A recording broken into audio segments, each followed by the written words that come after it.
Okay, in this video, we're going to look at what they refer to as some trends in managerial accounting. So let's just take some basic topics. First, let's talk about service industries, right?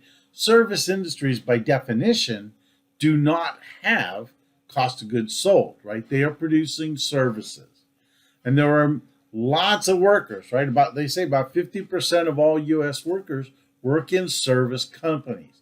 So we have to think about how we can apply these concepts to service companies in general. So if we think about a manufacturing company, we have to think about what they refer to as the value chain.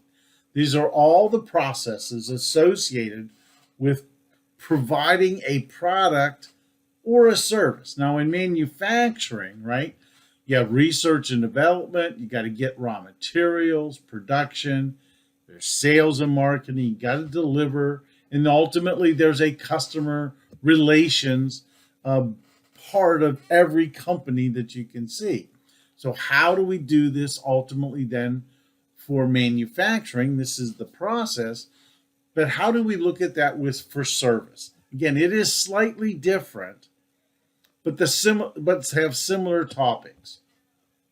In manufacturing, we have something referred to as just-in-time inventory methods.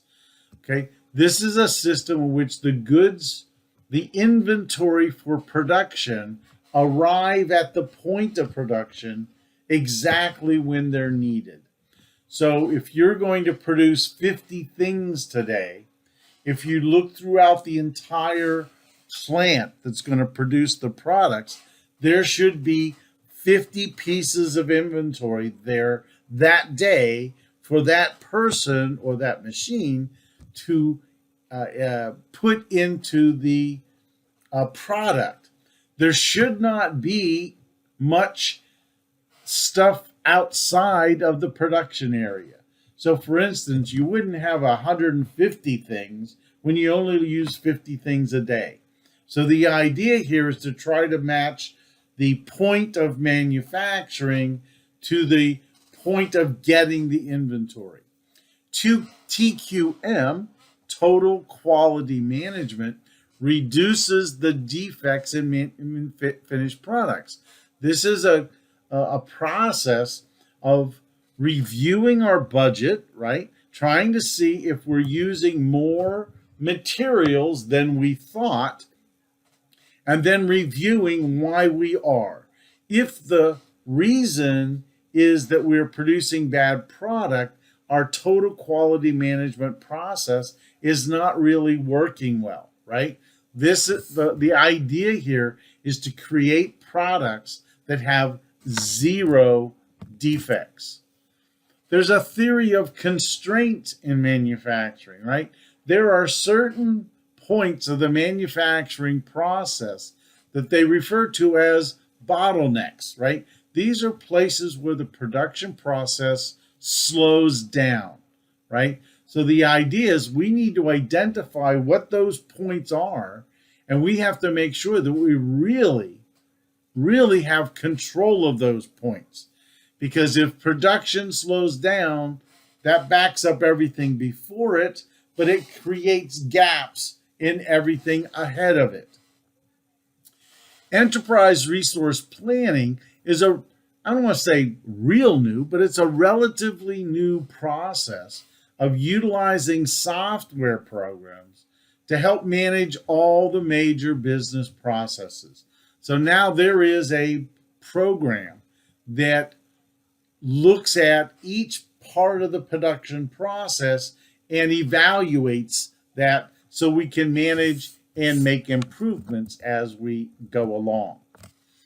Activity-based costing, ABC they refer to it. This allocates overhead based on the use of activities. So in other words, maybe we want to look at costing by product, right? We produce 4 things. We want to understand how should we allocate the overhead between those 4 things. Maybe we can break that down, right? For instance, if product A does not use any paint, then we don't want to apply any of the paint costs to that particular cost. It's part of the overhead, but it's not overhead for that product. This can give us, again, some better costing of individual products within the company.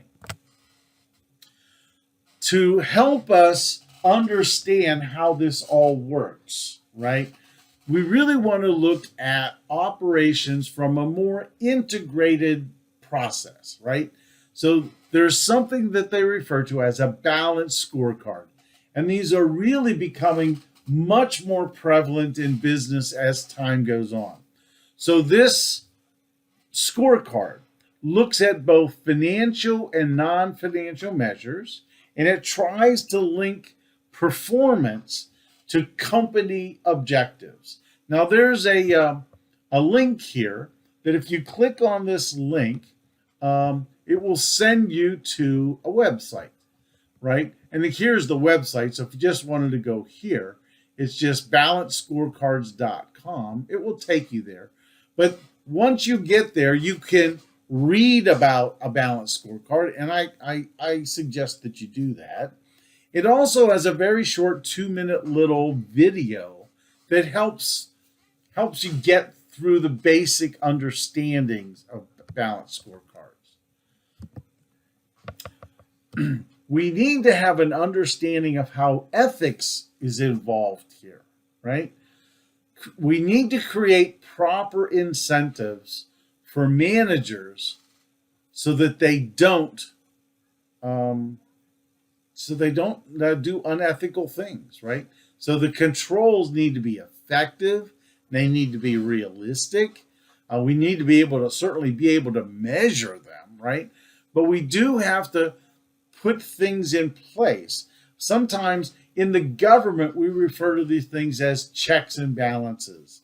So there has to be some process within business that we have checks on what managers report, right? So again, we don't want, what we really want to do is try to make sure we don't make any mistakes. But as a secondary level is the unethical issue.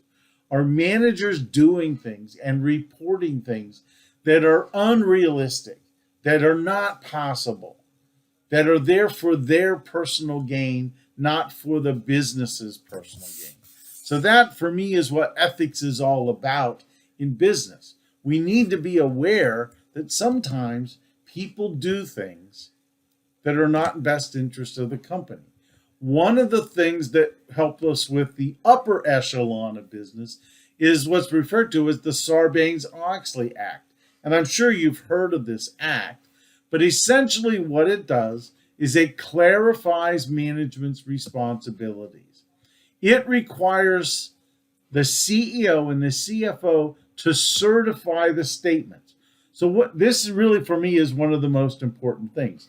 It requires the CEO and CFO to sign off on the audited report.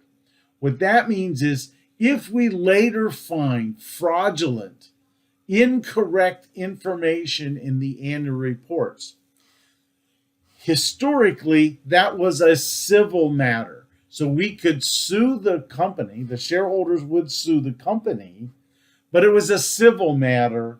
The corporation ultimately paid. Now with Sarbanes-Oxley, they have converted that from a civil violation to a criminal violation. And CEOs and CFOs do not want to go to prison, right? So they're going to verify that these statements are true and accurate. For us, we've talked about this idea earlier. It provides more quality in the information. It also talks about how we select for the board of directors, who's on the audit committee, right? And again, it has changed penalties and has increased those penalties for any misconduct by management. So let's talk finally about this last aspect, something called corporate social responsibility. This talks about a company's responsibility, their efforts to have sustainable business practices with regard to employees, society, and environment. Now, why do we need to have a strategy for this? Well, quite frankly, these things are expensive. Historically, if you go back to the early 1900s, companies were not interested in this stuff, right? It cost money. And if it cost money, they didn't do that. So what we have now is a system where there is reporting of this, right? So they refer to this as being the triple bottom line, because in the end, corporate social responsibility is assessed, right? And we find out that about 50% of the 500 largest U.S. companies provide sustainability reports, right? So they're starting to report this information. The assumption for stakeholders is if they're reporting sustainability, if it's in the annual report, right, then we have some clear, accurate information about the company's efforts to help society, right, to do the right thing in business so that we don't have to worry about lacks of transparency, and hopefully we don't have to worry about fraudulent kinds of activity. So again, this is the end of this video. I hope you've enjoyed some of our discussion here about managerial accounting. I look forward to further videos. Take care.